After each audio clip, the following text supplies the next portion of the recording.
Yeah. Assalamualaikum warahmatullahi wabarakatuh. We are from Group 2 and we're about to present our presentation of cross-cultural understanding about Europe. Starting from myself, my name is Tsabita Yumna Aqila. My name is Shofi, Aulia, Khoirunnisa. My name is Gusti Ayu Balqis. My name is Azriel, Afif, Ashari. And with this, we will start our presentation. Okay, so today's presentation is about Europe. But before we start, it's good to know a bit about what Europe is.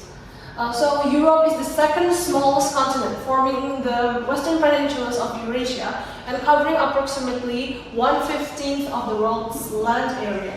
So this is the Europe on the globe.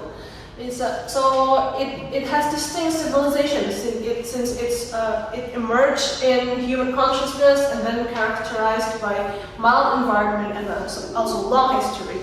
So the continent's modern economy evolved from advancements in agriculture, industrial growth, and specialized services. So for today, we will talk about Europe. There are 4 aspects that we want to discuss about Europe. The first one is about the etiquettes in Europe. The second one is architectures of Europe. The third one is food of Europe, and the last one is religion in Europe. So let's talk about etiquettes of Europe. So basically, etiquettes are commonly known as a set of unwritten rules that control the actions that are acceptable in a society in order to make people more comfortable with each other. And then the set of rules primarily based on compassion and consideration toward other people and are heavily influenced by local culture. So etiquettes of Europe with Asia or Africa or America can be different. So today we will see the overview of etiquettes of Europe. So there is a survey conducted by Falls to 1,600 participants from 27 European countries about how etiquettes differ between countries, although they are all in the same continent. So the survey may have its own limitation, but we can finally see, at least we can finally see that etiquettes differ between countries in the same continent of Europe. Okay, so the first etiquette is that most European countries agree that they should take shoes off before entering someone's house. So this may differ between the continents. Like some countries in Europe still normalize shoes inside the house, like Spain, Italy, and Portugal, according to the survey. In sunnier climates, people tend to keep their shoes on, often choosing sandals and flip-flops for comfort. The next etiquette is most European countries agree that they will not kiss cheeks as a form of greeting unless initiated first. Actually, kissing on cheeks is a known culture, especially in France. It is like kissing cheeks like this picture. But after the pandemic, culture shifts and intimate greetings become less frequent. So in this survey, 85% of the participants agree that they will not kiss cheeks as a form of greeting unless initiated first. Some participants from countries like Denmark, Sweden, Estonia, and Slovenia stated that they will never kiss on cheeks to greet someone. Next, please. Okay, so most European countries agree that bringing a gift when invited to someone's house is a common practice. This is quite flexible between countries because some countries like Austria, Czechia, Spain, UK, Ireland, Lithuania, Netherlands, Poland, and Sweden believe that gifts are saved only for special occasions. So it's not every time they are invited to someone's house. In the survey, from the survey itself, Finnish people or Finland don't accept gifts, but after searching other Finnish blogs, they actually accept it. but it's only in special occasions. As we know that etiquettes can differ between people in different countries and also between individuals. Okay, the next etiquette is most European countries agree that they must finish the food served while visiting someone else. 99% of the participants agreed on the statement. All participants except Greek participants agreed on the statement. So this may be different between countries because some of us tend to not finish out the food given to us while visiting someone because we don't want to look greedy.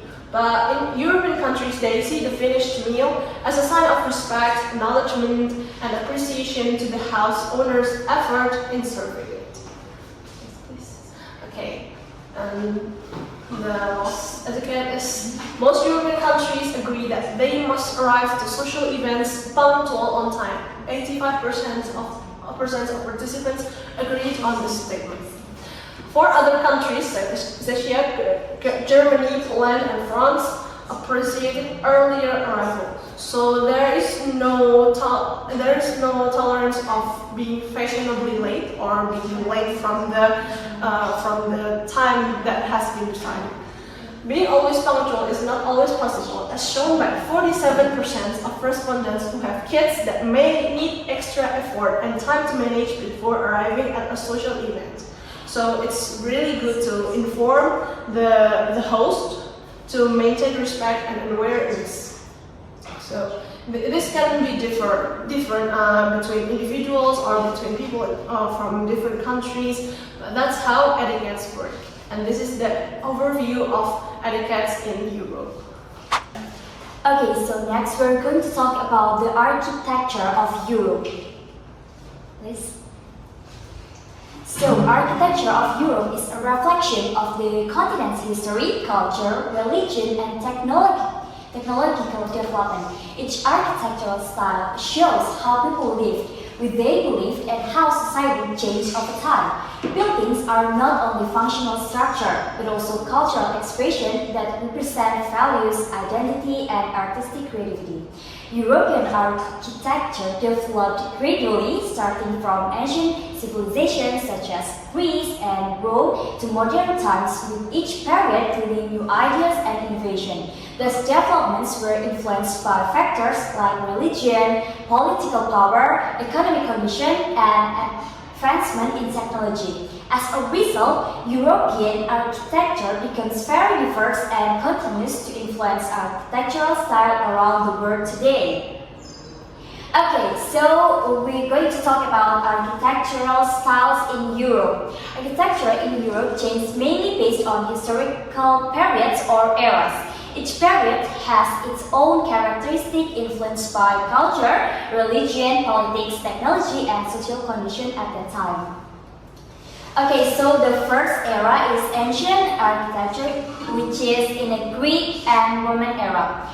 Ancient European architecture began with Greek and Roman civilization. Greek architecture focused on beauty, harmony, and proportion. Buildings were designed carefully using mathematical principles. The next is Roman architecture, focused more on engineering and practicality, such as roads, bridges, and large public buildings. For example is Parthenon, which is a temple that shows perfect symmetry, and Colosseum, which is a large amphitheater for public events. This period shows the importance of order, logic, and human achievement.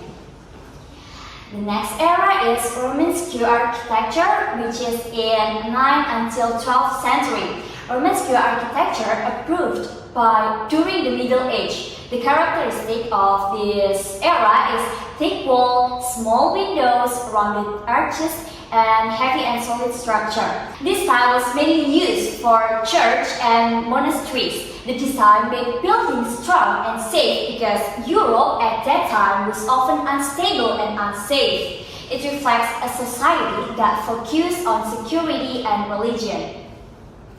The next era, we have Gothic architecture, which is on 12th until 16th century. Gothic architecture developed to create more light and height.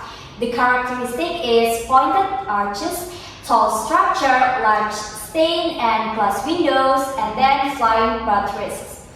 For the example is Notre Dame Cathedral. This style allowed buildings to be taller and brighter, creating a spiritual atmosphere. This era reflects strong religious devotion and connection to God. The next era we have Renaissance architecture, which is on 14th until 17th century. Renaissance means rebirth, which is especially of Greek and Roman ideas. The characteristic is symmetry and proportion, use of domes and columns, simple but elegant design. In this period, they focused on humanism, meaning of human science and knowledge became important again. It reflects a shift from religion to human-centered thinking. The next, we have Baroque architecture, which is on 17th until 18th century. Baroque architecture is more dramatic and decorative. For the characteristic is complex shape, rich decoration, and great and luxurious appearance. For example, we have palace on Versailles. This style was often used by kings and the church to show power and wealth. It reflects authority, emotion, and grandeur. And next we have neoclassical architecture, which is on 18th until 19th century. Neoclassical architecture is a return to simple classical style. The characteristic is clean line, columns, and minimal decoration. This style was influenced by the Enlightenment, which emphasized logic and reason. It reflects order, rationality, and discipline. And the last one, we have modern and contemporary architecture, which is on 20th centuries until now. The characteristic is minimalist design, use of glass, steel, and concrete. The design is very unique and innovative shapes. For example is the Gherkin, which is the building are designed based on efficiency and technology, not just for a decoration. It reflects modern values like innovation and practicality. So next we're going to talk about the famous landmark in Europe. So there is some famous landmark in Europe. There is Parthenon, Big Ben, Eiffel Tower, Colosseum, the Leaning Tower, or usually called the Tower of Pisa, so very familiar. We have Hagia Sophia and the Arch de Triomphe. Okay, so the next one is food across Europe. Okay, so Europe is widely recognized for its rich cultural diversity, which is strongly reflected in its culinary traditions. So European cuisine has developed over centuries through historical changes, geographical conditions, migration, and cultural interaction among nations. So food in Europe is not merely a means of sustenance, but also represents identity, tradition, and social values. So this presentation will explore how geography, climate, and cultural history shape food practices across different European regions. Okay, so there are a few factors affecting the food in Europe. So the first one is geography, and then the second one is climate, and then the third one is history and trade, and then the fourth one is religion and tradition, and then the last one is economic development.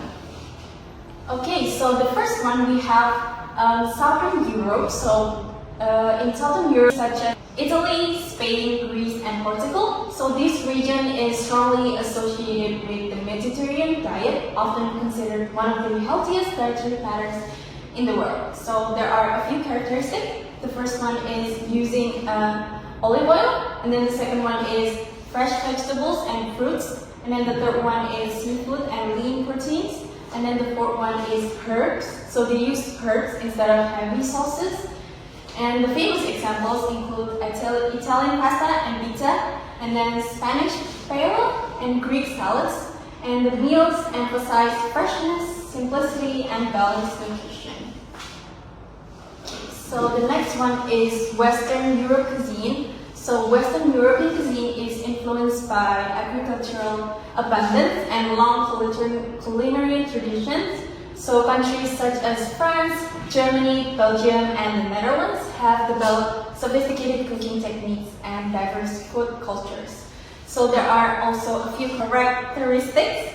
The first one is strong bread and pastry tradition, and then the second one is wide varieties of cheese and dairy products, and then the third one is meat-based dishes, and then the last one is structured meal courses. So, French cuisine in particular has significantly influenced global gastronomy through culinary techniques and professional cooking standards. So, the next one is Eastern Europe cuisine. It reflects historical resilience and agricultural practicality. So, countries such as Poland, Hungary, Romania, and Ukraine emphasize filling and energy-rich meals. And there are several characteristics. So, the first one is heavy use of potatoes and grains. And then the second one is soups and stews as staple dishes. And then the third one is fermented foods for preservation. And then the last one is strong communal eating traditions. So the examples include pierogi dumplings, Hungarian goulash, and borscht soup. Okay, so the next one is street food and cultural exchange. So European street food demonstrate cultural interaction and globalization. Migration and historical trade routes introduce new flavors and cooking styles across borders. For example, fish and chips in the United Kingdom, and then the second one is crabs in France, and then there's doner, which is kebab, popularized in Germany through Turkish migration. So street food reflects urban lifestyle and multicultural influence within modern Europe. Okay, so the last one we have food as cultural identity. So food actually plays a significant role in expressing cultural identity and social connection in Europe. So culinary traditions are closely tied to celebration, religious events, and family gatherings. For example, like Christmas and Easter meals can be varied across countries. And then there's local markets to preserve regional food heritage. And then there's traditional recipes that are passed down through generations.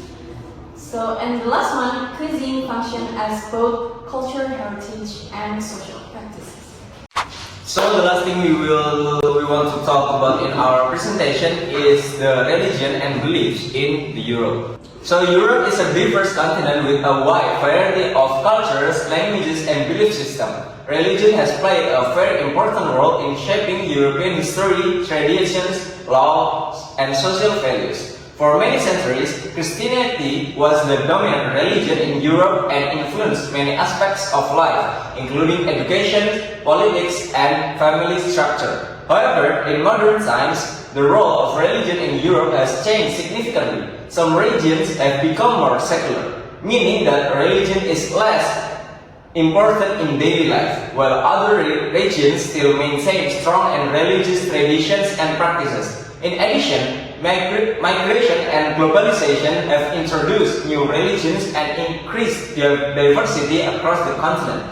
Because of these differences, understanding religion in Europe is essential for cross-cultural communication. People from different regions might have different attitudes toward religion, and these differences can influence how they think, behave, and interact with others. By learning about regions and beliefs in Europe, we can develop greater cultural awareness, avoid misunderstanding, and build better communication in international contexts. So, there are some factors affecting religions and belief in Europe. So, the first one is historical background. Christianity spreads across Europe for centuries and became deeply rooted in society.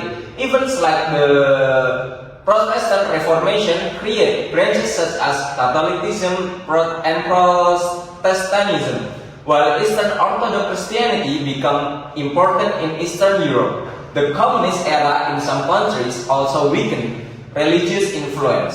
The next one is political system and government policies. Some countries, like France, strongly support secularism, separating religion from public life. Other countries allows religion to play a bigger role in society. The next factor is modernization and education. Development, science, technology, and education encourage critical thinking and secularization. Many Europeans today identify as non-religious or only culturally religious. The next factor is migration and globalization. So, immigration has increased religious diversity in Europe. Religions such as Islam, Hinduism, and Buddhism have become more visible in multicultural societies. And the last factor is social values and lifestyle change. Modern European values like individual freedom, gender equality, and human rights sometimes differ from traditional religious teachings, affecting people's connection to religion. So the next one is religion in Western, Northern, and Central Europe. Western and Northern Europe are known as some of the most secular religions in the world. Many people still identify as Christian, but religion is often seen more as cultural tradition rather than an active belief system. Church attendance is relatively low, and religion is usually considered as private matter. Countries in Central Europe show a combination of traditional religious heritage and modern secular values. Society in these regions generally respects religious diversity and individual freedom. For example, France strongly separates religion from public life through the principle of laicity. And the Northern European countries such as Sweden and Denmark are historically Protestant but highly secular today. People often celebrate Christmas and Easter as cultural tradition rather than religious practices. And in the Czech Republic is considered one of the least religious countries in Europe.